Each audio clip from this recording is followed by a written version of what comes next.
যদি আমার জীবনও যায় আমি জীবন দিতে তৈরি।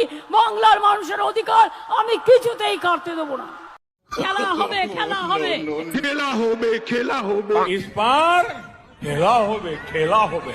কি ব্যাপার, সবাই বলছে খেলা হবে খেলা হবে। আচ্ছা অনুব্রত কাকু, তুমি কিছু বলো তো, এদের কি বলছে আমি কিছু বুঝতেছি না। খেলা না হলে ভালো লাগে না, খেলতে ভালো লাগে। যত খেলবেন তত স্পিড বাড়বে। তা কাকু কার সঙ্গে খেলবে, সানি লিওনের সঙ্গে না মিয়া খলিফার সঙ্গে? হ্যাঁ, এখনই বললে খেলা হবে খেলা হবে, এখন আবার বলছো না না না। কেন, মিয়া খলিফার সঙ্গে খেললে কি তোমার সমস্যা হবে নাকি? বড় নোংরা লোক, বাজে লোক। মিয়া খলিফার সঙ্গে না খেলো নাই, তাহলে তুমি সানি লিওনের সঙ্গে খেলবে? 100% তোমার